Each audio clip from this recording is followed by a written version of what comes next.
Nearby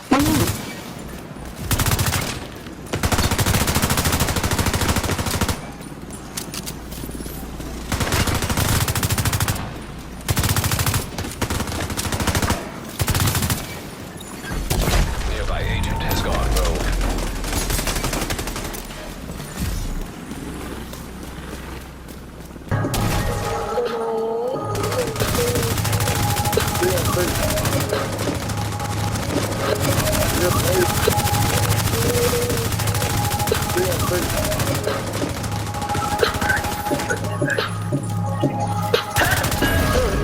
Agent neutralized.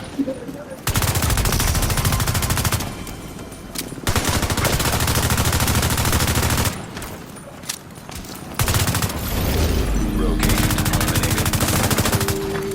Now detecting contaminated gear. Rogue agent neutralized.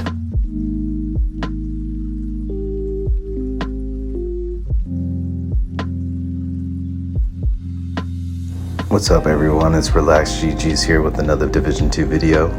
Today we're going to be talking about the best tank builds for Darkzone PvP. So what are the best tank builds in the game?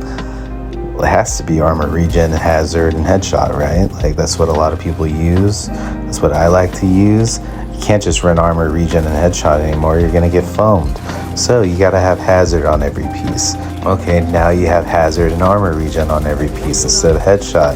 Well, it doesn't matter, you can just throw on intimidate or concussion on your backpack and you do just as much damage because the bighorn is cracked right now.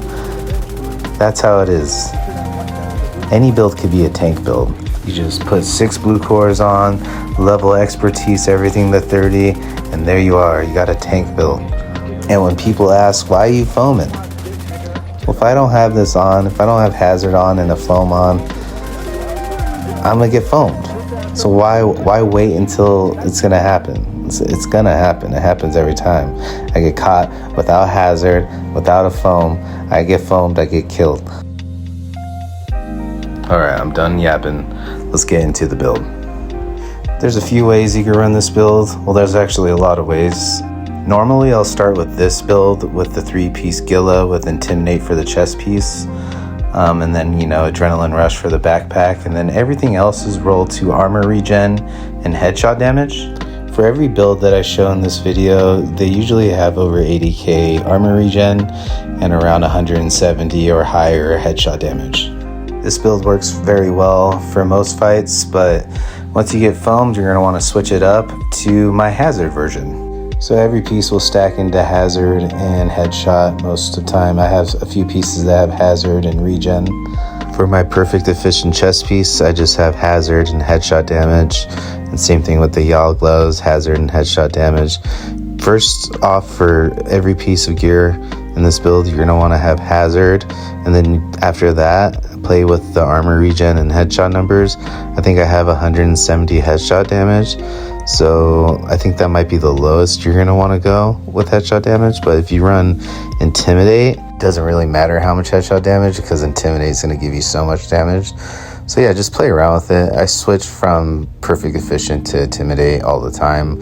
I also switch my specializations all the time. Technicians are really good specialization because if you have your foam in your hand, it gives you 15% bonus armor. So I recommend playing around with the different specializations. If you're playing in a team, you're gonna wanna run Survivalist for the perfect efficient medkits to help with your team. There's a lot of different things you could do with this build, so play with it, modify it to your playstyle, and have fun. If you guys have any questions about the build, just leave a comment. I'm pretty good about responding to comments, so yeah, just let me know what you guys think of the build. I'm going to show some more gameplay of me using this build. It's very fun. I recommend trying this build, especially if you like the armor regen and headshot builds. Running it with hazard is a must, and I recommend making this build. Thanks for everything, guys, and I'll see you in the next one. Stay